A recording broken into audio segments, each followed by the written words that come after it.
ఈ శతభిష పూర్వభాద్ర నక్షత్రంలో గ్రహణం ఏర్పడుతుంది కాబట్టి ఈ గ్రహణానికి అనుజన్మ తారలైనటువంటి ఆరుద్ర, పునర్వసు, విశాఖ, స్వాతి ఈ నక్షత్రాల్లో వెరసి ధనిష్ట, శతభిషం, పూర్వభాద్ర, ఉత్తరాభాద్ర, ఆరుద్ర, పునర్వసు, స్వాతి, విశాఖ నక్షత్రాలలో జన్మించినటువంటి వారికి ఈ గ్రహణ దోష ప్రభావం అనేటువంటిది ఉంటుంది. ఈ నక్షత్రాల్లో జన్మించినటువంటి వారు గ్రహణాన్ని చూడకపోవడమే చాలా మేలని చెప్పవచ్చు. ఇక మనం విషయానికి వచ్చినట్లయితే ఈ యొక్క గ్రహణం ఏ ఏ రాశుల మీద ప్రభావాన్ని చూపుతుంది? ఉన్నవే 12 రాశులు.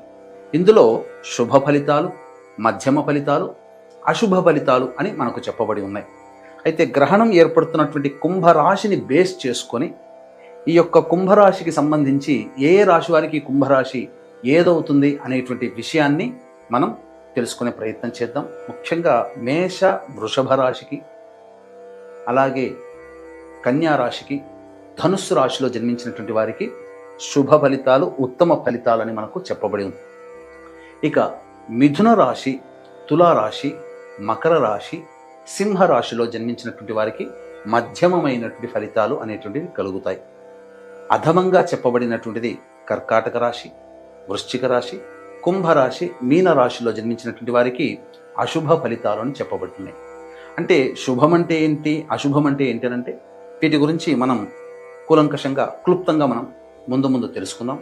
అయితే చాలామంది మెదడులో ఉన్నటువంటి ఆలోచన ఏంటంటే ఈ యొక్క గ్రహణానికి మానవులకి ఏంటి సంబంధం అండి? ఇది ప్రకృతిలో జరుగుతుంది కదా, ప్రకృతిలో ఏర్పడేటువంటి వాటికి ప్రకృతి పరంగానే చూడాలి, కానీ మానవులకు ఎందుకు మనం ఆపాదించడం? ఇది నిజంగా అసలు శాస్త్రీయబద్ధంగా అంగీకరిస్తుందా అని అంటే మనకు ఖగోళ శాస్త్రం అనేటువంటిది ఉందండి. ఖగోళ శాస్త్ర విజ్ఞానం అంటే ఆస్ట్రానమీ వేరు, ఆస్ట్రాలజీ వేరు. ఆస్ట్రానమీ అనేటువంటిది ఖగోళానికి సంబంధించింది. కాబట్టి ప్రతి సంవత్సరం ఈ యొక్క విశ్వంలో మనకే కాదు గ్రహణం, అనేక భూమి లాంటి గ్రహాలు అనేకంగా ఉన్నాయి. అక్కడ కూడా గ్రహణాలు ఏర్పడుతూ ఉంటుంటాయి. అయితే మన ఈ భూమండలంలో ప్రధానంగా బేస్ చేసుకున్నట్లయితే అంతరిక్షంలో ప్రతి సంవత్సరం గ్రహణాలు ఉంటాయి, ఉల్కాపాతాలు ఉంటాయి, కామెట్స్ ఇవన్నీ కూడా ఏర్పడుతుంటాయి. వీటి ఏర్పడినప్పుడు వీటికంటూ ఒక ప్రత్యేకత ఉంటుంది. ఈ తదనంతరం కొన్ని విపత్తులు అనేటువంటివి సంభవిస్తాయి అని మనకు చెప్పబడి ఉంది శాస్త్ర ప్రకారం.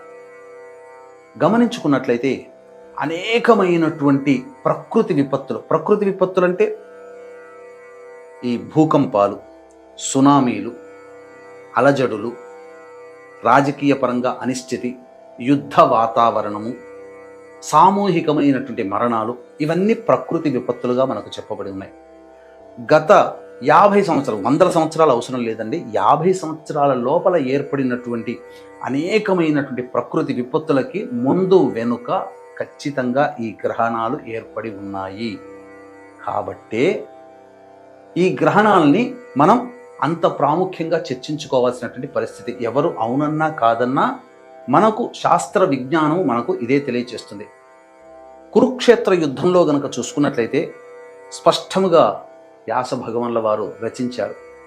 కురుక్షేత్ర యుద్ధానికి సంబంధించి ఒకే నెలలో 2 గ్రహణాలు ఏర్పడినటువంటి కారణం చేత ఈ యొక్క సంబంధించినటువంటి ప్రకృతి వినాశనము జరిగినది అని చెప్పి, వాస్తవంగా అప్పుడు అదే జరిగింది. మొన్నటికి మొన్న ఎందుకండి మన 2025వ సంవత్సరం ఫాల్గుణ మాసంలో పౌర్ణమి రోజున చంద్రగ్రహణం, అమావాస్య రోజున సూర్యగ్రహణం, తదనంతరం షడ్గ్రహ కూటమి, శని మార్పు ఇవన్నీ సంభవించాయి. దాని తదనంతరం ఎన్ని విపత్తులు జరిగాయి ఒక్కసారి ఆలోచన చేయండి. మన భారతదేశంలో కనబడకపోయినప్పటికీ కూడా దీని తదనంతరం సామూహిక మరణాలు జరుగుతాయని చెప్పడం, అదేవిధంగా ఏరోప్లేన్లు క్లాష్ అవ్వడం ఇవన్నీ జరిగాయి కదా. అలాగే పెహల్గాం దాడి కూడా జరిగింది కదా. ఇప్పటికిప్పుడు ఈ భాద్రపద మాసంలో సెప్టెంబర్ 7న సంపూర్ణ చంద్రగ్రహణం, అలాగే 21వ తారీఖు రోజున పాక్షిక చూడామణి నామక సూర్యగ్రహణం అనేటువంటిది ఏర్పడబోతుంది.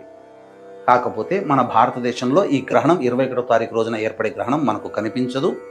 అలాగే ఈ యొక్క సూర్యగ్రహణం అనేటువంటిది న్యూజిలాండ్, ఆస్ట్రేలియా, అంటార్కిటికా ఖండం, ఫిజీ వంటి దేశాలలో మాత్రమే పాక్షికంగా మనకు దృగ్గోచరం అవుతుంది. కాబట్టి ఆయా దేశాల్లో జన్మించినటువంటి వారికి ఆ గ్రహణ ప్రభావం ఉంటుంది. కానీ ఎటొచ్చి ఒకే నెల అనగా భాద్రపద మాసంలో చంద్రగ్రహణం సూర్యగ్రహణం ఏర్పడుతున్నటువంటి ఈ కారణం చేత ప్రధానంగా ప్రకృతి విపత్తులు తప్పవు. ప్రకృతి అంటే కేవలం చెట్లు చేమలు పర్వతాలు నదులు అడవులు కాదండి. ప్రకృతిలో మనము ఒక భాగమే. జీవజాలము అని అంటాం కదా, నేచర్లో జీవజాలం. మనం నేచర్లో జీవిస్తున్నాం కాబట్టి మనకు కూడా ఇది ఆపాదించబడుతుంది. అందుకని మీరు గమనించుకోండి, 1వ తారీఖు రోజున మధ్యరాత్రి, సెప్టెంబర్ 1వ తారీఖు రోజున మధ్యరాత్రి ఆఫ్ఘనిస్తాన్లో భూకంపం ఏర్పడింది. దాదాపు 1500 మంది అని అఫీషియల్గా, అన్అఫీషియల్గా మనకు ఎంతమంది పెరుగుతారో మనకు తెలియదు. అలాగే సూడాన్లో క్లౌడ్ బరస్ట్ అయ్యి కొండ చర్యలు విరిగిపడి ఒక గ్రామమే సంపూర్ణముగా తుడిచిపెట్టుకుపోయింది. 1000 మందికి పైగా చనిపోయారు. అలాగే పాకిస్తాన్లో కూడా ఈ యొక్క జలప్రళయం సంభవించి పాకిస్తాన్ వ్యాప్తముగా సింధ్ ప్రాంతానికి సంబంధించి దగ్గరలో దాదాపు 800 మంది చనిపోయినట్టుగా వాళ్ళ యొక్క పత్రికలు ఉద్ఘాటించాయి. కాబట్టి ఇవన్నీ తరచి చూస్తే ఈ యొక్క సెప్టెంబర్ 7వ తారీఖు రోజున, సెప్టెంబర్ 21వ తారీఖు రోజున ఏర్పడే సూర్యగ్రహణం మన భారతదేశంలో కనిపించదు, ఆందోళన వద్దు. ఈ ఒకే నెలలో ఏర్పడుతున్నటువంటి గ్రహణ ప్రభావం మనకు రుచి చూపించింది. తదనంతరము కూడా భవిష్యత్తులో కొన్ని ఇబ్బందికర పరిస్థితులు తలెత్తక మానవు. కొన్ని దేశాల మధ్యన యుద్ధ వాతావరణం ఏర్పడకపోదు. అలాగే ప్రకృతి విపత్తులు అనేటువంటివి జరుగుతాయి. వీటి గురించి మనం భయపడాల్సినటువంటి అవసరం లేదు. ఎందుకంటే ఇది సంబంధించినటువంటిది ఎక్కడో కదా, మనకెందుకులే, మన దేశానికి లేదులే అని చెప్పి ఆలోచించుకోకండి. ఈ యొక్క గ్రహణ ప్రభావం ప్రపంచవ్యాప్తంగా ఉంటుంది.